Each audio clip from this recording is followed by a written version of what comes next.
सभी को नमस्कार। आज वीडियो का रिजल्ट आया है। इससे पहले पटवार का रिजल्ट आया था, फोर्थ ग्रेड का आपका एग्जाम हुआ है।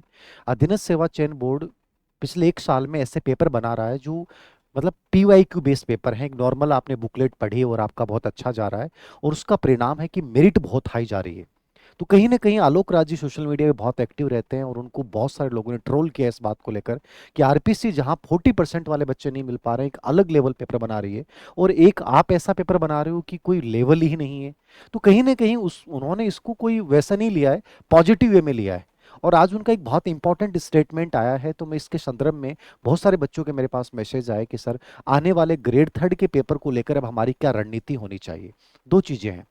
आपने जिस तरीके से पढ़ाई की है बहुत बढ़िया है, और हमेशा लेवल हमेशा ज्यादा मान के में पढ़ाई करनी चाहिए। ये मैं हमेशा बोलता रहा हूं, और उससे नुकसान कभी भी नहीं होता है। लेकिन जो कर ली उसको लेकर आप परेशान में आने की आवश्यकता नहीं है।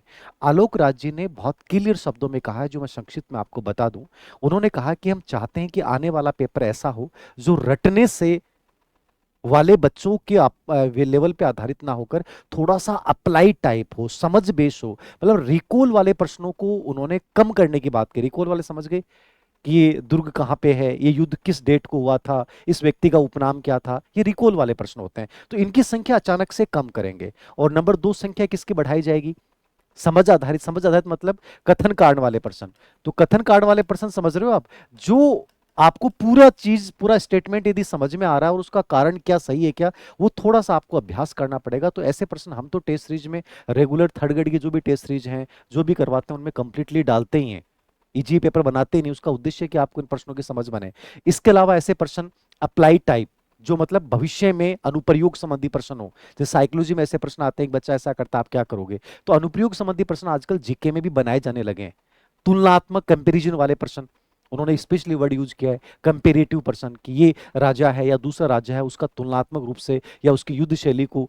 तो करंट जीके में को लेकर भी, साइकोलॉजी टीचिंग मेथड और सब्जेक्ट को लेकर भी उन्होंने क्लियर ये बात बोली है। तो इनको थोड़ा सा अप्लाई कर लेना, कि हम पढ़ते समय कंपैरिजन वाले प्रश्न ज्यादा पढ़ें, कथन करने कारण वाले प्रश्नों का थोड़ा सा अभ्यास कर लें, अनुप्रयोग अप्लाइड वाले प्रश्नों का अभ्यास कर लें। अंडरस्टैंडिंग जो होती है, जहां मतलब आपको अपनी समझ का प्रयोग करना होता है, जैसे ईएमआरएस और सेंटर की जितनी भर्तियां हैं, वहां भी जो भी प्रश्न आए ईएमआरएस में, टीचिंग एप्टीट्यूड के, एनईपी 2020 के, वो कंप्लीटली अंडरस्टैंडिंग वाले हैं।